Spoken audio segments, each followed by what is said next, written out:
This mean a lot for our program. I mean, like we the factory, missed toys and everything. I like our defense. Like we've been bragging about this. Like even from last year, like this was the much improvement. Like be different and everything, and like everything come together. Like showing like the whole world. Like Eastern Michigan, like we something not to play with. Like everybody improved, even myself, like the D line, the cornerbacks, the safeties. Like I ain't never seen on defense like this, and I appreciate it. I love it.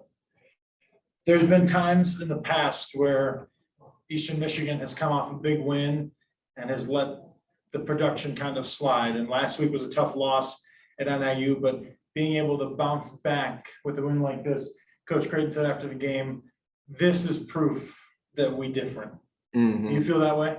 Oh yeah, man. That's proof, man. Like I've been here since 2019, like with Kel, like the hiccups, ups and downs, like the legacy, we just trying to make it improve every time that we get on this field. Like holding down for the guys that made this happen for us, like the win after win after win. And, like it's just building confidence and confidence, It's getting better and better. Let's talk about your individual performance today. 8 tackles, you led everybody on your team. 7 of them were unassisted, making open field tackles out there, and could end up being more depending on the stats. But when you talk about your own production, what ended up allowing you to get out there and make such a big impact on the field today?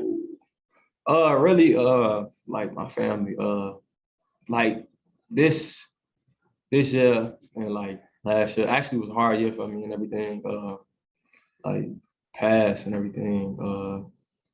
Like I came with a chip on my shoulder. I didn't even like have winter workouts. Like car accident and everything. Like perseverance. Didn't even know like about to give up, but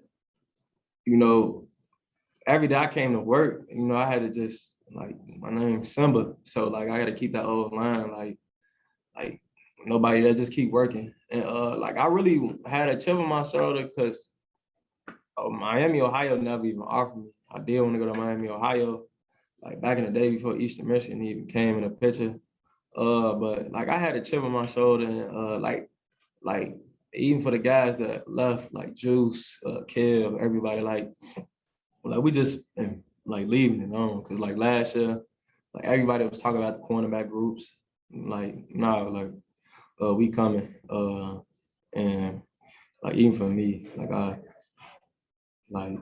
I'm speechless for my own self. Like it's just getting better and better, and I just can't appreciate like God. That's number one. Coach Creighton, Coach Hicks, Coach Nether. Like they all believe in me, like I appreciate everything. Well, big day for your secondary, but let's talk about those fellas up front for you guys, especially that second half, end of the game, getting a lot of pressure. Tell me about your brothers up front on that defensive front. Them two my boys. They keep my head on a steady note, and like Saran, Jose, I think personally, like they the best in the country for me. Like they make my job easy. So like once they get that pressure, like they should get some dinner. I don't know, for me, probably for me, but like that pressure, like any cornerback in the nation gets some pressure like that. It's easy to guard. You feel comfortable, play comfortable, and I just can't. How hungry is this team for more? Hey, this team coming. Like I'm saying, this team actually coming. I would say we come for everybody, but this team hungry. Like summer workouts, like everything. Cause like we feel it deep. Like we come with a chip on our shoulder. Like everybody coming in hard, hitting hard. Even the fans, even the coaches, like everybody. It's like we put a lot into it, like even from last year, from this year, even from tomorrow, we put a lot of hours and times a day, and we come from different areas in the country. Like, I come from Chicago, So, you know. It's perfect. Coach, great effort out of your team today, especially out of the defensive side of the ball. I think it might be your first post-game press conference with us, and certainly deserving because your defense came to play today. Well, actually, y'all talked to me back in 17 and 18, but you went away in 19 and 20, understandably so. So, yeah, no, it's been a minute. They played great today, played really good. When you see, you know, in terms of first half, AJ Mayer and Miami moving the ball, but your team has always kind of had that bend don't break mentality, holding the field goals, keeping your offense in the game. What do you say about the resiliency of your team to be able to adjust within a drive and still come out points on the board, but able to keep your offense in it like that? Yeah, I thought the corners did a really good job of making them earn it. So they made them throw it, didn't let them throw it over their head very many times. And that was the biggest concern. They were really good at throwing big ball. And Jarrett and did a really great job. They came after him a bunch and into the boundary as well, and just did a great job. Both those guys are holding up through the whole deal. So it was impressive by them. Kempton's playing really well, and I just thought that Jarrett and Kempton did a great job there. And then the other matchup, we were concerned about that matchup, and they held up better than I would have guessed. And then the other matchup we were excited about was Jose and Turan on their tackles, and those guys got after it all day. So that was big. Yeah, we'll talk about those two, but you mentioned some of your defensive backs. Kempton Shine, one that really stood out today, along with Jarrett Paul. Kempton 8 tackles to lead your squad. And I know that he's somebody that's had an interesting journey in the last year. I know it was a hard last year for him. He just spoke to us, told us what the journey's been like to get back after his accident. And I know you must just be, from a personal side, elated to see him now be able to get back and show on the stat sheet what he's able to do. Yeah, absolutely. I mean, I think he's been through it emotionally, through all that deal, and really good to see him playing well for these kids. You know, for people that are in this game, it just means so much to them, and their emotional well-being's tied up in it. And so for him to be healthy and playing as well as he's ever played here, really good to see. And then you talked about up front, obviously, your two edge rushers and Jose and Turan, maybe not showing up on the sack side of the stat sheet the whole game, but putting consistent pressure in the backfield. And that's a couple of weeks in a row now with some really, really solid pressure. Talk to me about just your assessment of their play today and how critical that was for your defensive scheme. Yeah, I haven't looked to see what the numbers say yet. I don't really care what they say. Anybody who's watching that game knows those two guys were a huge factor, and they were in his grill all day long. That play late, I think it's maybe second from the last drive that Jose made, or that Turan made on the quarterback, was just awesome when he sacked him with one arm. And just really, really, their effort was fantastic. They played their tail off. Sure, Coach Creighton will get a similar question, but we've talked about plenty in the past couple of years, maybe a game that finished down the stretch like this, 1-point contest, and the opposing team getting some opportunities down the stretch. There's been games that you've been a part of here where the outcome is not in your favor. I know Coach in the locker room said after the game, this is a proof at one step of the way to show that the be different, the we different mantra is there. What does a win like this mean to you and to the program to be able to seal the deal in such a tight game and really show that you guys are in it the entirety of the game? It's a great day. It's a great day, no doubt about it, but it won't matter next Saturday. So they'll all be tough, and we'll have to come back and play with the same passion and emotion and try to have a chance to win again. So really proud of it. Different than maybe years past. Real fun locker room, no question. It was a really good football game, you know, and we weren't able to move the ball there at the end, and our defense was just phenomenal. You know, if they had to go back out there, you know, 2 or 3 more times, I still think they would have kept playing with that same ferocity that they did. And, you know, when you're football, you depend on other people. You know, you give your best, you depend on other people. And so when you get lifted up, you know, by the other side of the ball, by a teammate, whatever it is, it's just a great feeling. It inspires you to get better. And our defense was just fantastic. And our whole locker room, you know, was celebrating that victory. I do want to say that our crowd today, that the atmosphere, just driving in from the pregame meal to the Eagle Walk and whatnot, all the hard hats and all the people who are here, just, that makes a difference. There's just a different energy. And so I just really want to thank, Eagle Nation for showing up and showing out and fun celebrating and singing the school fight song with you guys. So real fun locker room, not perfect. And, Coach Nether just said it only counts for 24 hours or so. But, we're still in those 24 hours, and I'm super proud of the fight of our guys. There's a lot of really talented football teams that maybe don't finish where their goals have them, because it's easy for both sides of the ball to work off each other in a negative way, where if the offense is not getting it done, maybe the defense can't pick them up a little bit. And you've experienced that a little bit before, and certainly in your career.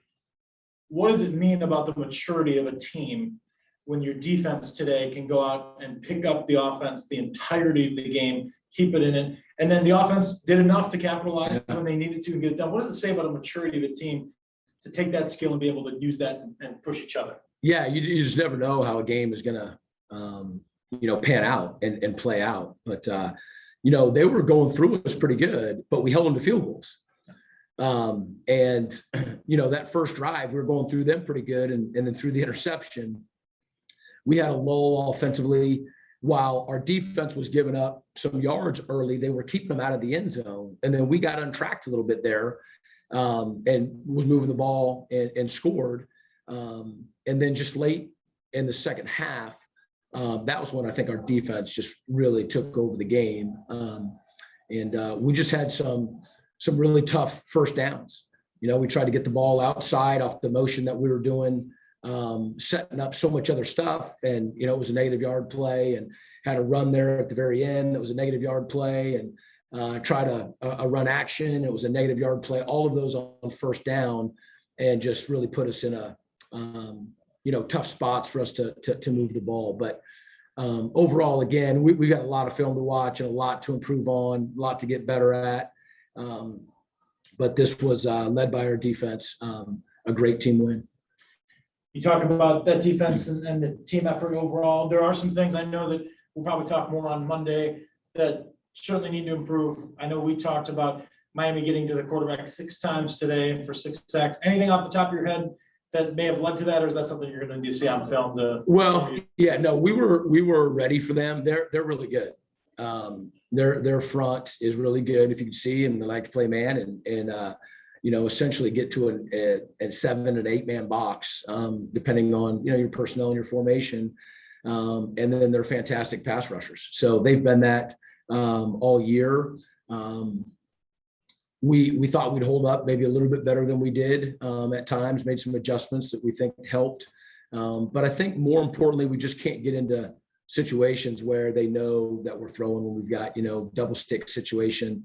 And they can just kind of, pin their ears back and get after us. But, the blame's not the right word, but it's always shared, the backs, the quarterbacks, the receivers getting open, the offensive line, tight ends in the pass game and in the protections. It all works together. And so we definitely have some things that we got to improve on. I know one bright spot of the offense today, and of course the defense shined, but Dylan Drummond again comes out and just is a consistent pass catcher for you, makes some tough catches when you guys need him most to help move the chains. Talk about his performance today and just what he continues to mean to the offense. He's just such a good football player. He's such a great teammate. He's so smart. He just he knows the offense. He works so hard at his craft. Here's a guy who's really good, and he. I just remember Jerry Rice saying that he'd never played the perfect game. I see Dylan like that. Just he's always hungry, to get better. And we had that RPO into the boundary because their safeties were playing really low and get involved in the run game, and so opened up an opportunity for him. And I don't know how many of those he caught, but he really did a great job today. And then on the defensive side of the ball, we've talked a lot about Kempton Shine with Kempton himself, and then Coach Nethery, another guy who has not necessarily been eye-popping on the stat sheet, but I know from your perspective and Coach's perspective has been critical as a newcomer this year is Jarrett Paul. On the stat sheet today, he did get it done, 7 tackles. That was second on the team only to Kempton Shine. How good does it feel as a coach to watch him blossom today, have that kind of game, especially as he's worked so hard to learn this defense and to get involved and to play a big role right away. Yeah, he's been a good fit for us the moment he got here. You know, it was really fun recruiting him. He's just he's so serious, you know, about football, and he's just you know, he's a character guy, and so he's fit in from the very beginning. And today, you know, our two corners, you know, really did a good job. Sometimes, you know, get a little frustrated when they're hitting out routes and hitting the flats, and sometimes moving the chains, but you know, for the most part, they really kept the ball in front of them. I think passing game wise, they were 16 of 39. And, you know, obviously our corners and safeties had a lot to do with that. The pass rush was, you know, the single most important piece of that equation. Yeah, your pass rushers today were fantastic. Jose Ramirez, Turan Rush, they're able to help an effort that gets 3 sacks on Miami. Their ability to get to the quarterback certainly helps the entirety of the defense. And I know you must be thrilled for them to be able to get back in the backfield and do that today. Yeah. Stats. I mean, the 3 sacks, I didn't know how many times we actually sacked him, but it was almost every time that he was trying to throw. So Max Crosby leads the NFL in pressures. Yeah. You know, those 2 guys led the game in pressures today. I mean, it was just they were always there, and their energy and effort. And Coach Nethery told me at the end of the week before the game, just said, you know, we're going to really need those 2 edge rushers to have great games and really take over the game, and they did. It doesn't always have to be super high offensive numbers. It doesn't have to be pretty a finesse game, but games in this conference, they're just different, aren't they? Every game is a battle, and for your team to come out on top, I know that must feel great for you. Yeah, I mean, it stunk last week, you know. Yeah. Felt as though we got the onside kick, and you know, we're just kind of ran out of time, but you lose, and it's a gut punch, and it feels good to be on the winning side. You know, homecoming, 100th homecoming, and you know, a chance in the conference, you know, to get back to even, and you know, again, we've got a chance to be a good team. And I can say that because our guys know that we have so much work to do, and it's fun coaching these guys because they're receptive to it. They want to get better. The preparation during the week is outstanding. So again, we'll enjoy this one, but then we'll know that we're starting again at, you know, ground zero and work our way back through the week. We'll get you out of here on this. A win today over the 2019 MAC champions. You get to welcome in the 2020 defending MAC champions next week in Ball State. They had a nice win over Western Michigan today, 45-20. I believe it was, they pulled away late in the game. We'll get an X's and O's in your Monday press conference, but just a quick thought or two on what you know you can expect from a Ball State team and Mike Newton. Yeah, you know, I haven't started watching them yet. Didn't know what happened today. I know last week beating Army, and I haven't seen that game, but that's just a big deal. You know, Army is really good. That's a tough team to prepare for. So that was I thought that was an awesome win for Ball State and our conference.